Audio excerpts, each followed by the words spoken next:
I remember viewing 1998's Blade at the age of 14, retrospectively in 2010, and it was the epitome of that magnetic state referred to as badass in a way, a precognitive rush of that next year's Matrix phenomenon, although far more shamelessly intent on providing sleek, stylized, uber cool, comic booky, video game cutscene esque geekish gluttony. It was something a bit like that, until it was topped by the, absolutely at that time, uber badass fantasia that was Guillermo del Toro's Blade 2. This was to be somewhat anticipated, as I was an enormous devotee of Del Toro's imaginative cinema experiences, some of my most favoured and treasured memories from the two superlative Hellboy films, which enchanted me as a pre-adolescent and adolescent too, with a powerful bliss. And then also, yes as well, Pan's Labyrinth was one of the most enrapturing, transmutational, animating influences on my subsequent being. I was utterly reverent of Del Toro's films based upon those three works, and thus I approached Blade 2 after incredibly enjoying the 1998 splatter hedonism, directed and adequately by one Stephen Norrington, with most eager hunger.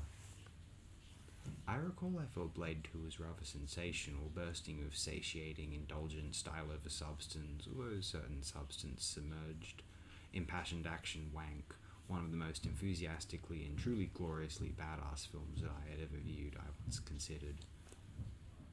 And they were, at that time, and also now for this picture, among the one-hand quantity of worthwhile cinema which Marvel Comics film adaptations were, typically, seemingly generally incapable of, in my mind anyway. Eventually, over time, I became less interested in any potential successes to be appreciated within those two Blade movies. The third one is really just substandard, and instead grew invested in more seemingly cerebral experiences for the cinema. Also, I presumed, even though I still very much loved lots of the more pubescent, geekish, highly gratifying comic booky indulgence which had been and was still extremely formative on myself. The first title, Blade 1998, it remains a relatively admirable action romp, carefree bash. However, it is Guillermo del Toro's vivacious creativity in composing the ultimate in early to mid 2000s blockbuster goofy excesses which really tickled my continued fancies. And so it was easy for me then to still cite Blade 2 as a really awesome movie, one of the very few Marvel Comics film entries which I really liked overall, along with 2012's The Avengers, 2014's X-Men Days of Future Past, and to a very quite mild extent, and with definite reservations, 2015's Avengers Age of Ultron. And also among the several exciting, rewatchable, and bewilderingly magic Del Toro flicks, extremely cozy and ruthlessly creative, inherently and inevitably inspired, among the most empowering and reinvigorating ever accomplished. So that was my thoughts, my very honest ones, regarding Del Toro's 2002 title Blade 2 as the years have gone by.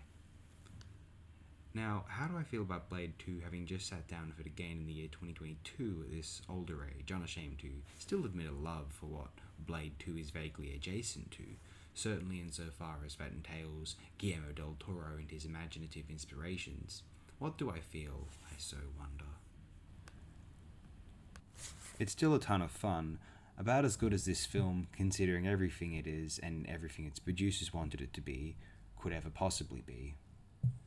If someone of the good imaginative taste of Del Toro could find grace in that 2000s post-Matrix excessive comic book indulgence world of 2001 to 2006 in particular, we can wind up with a dynamically entertaining bombast such as Blade 2.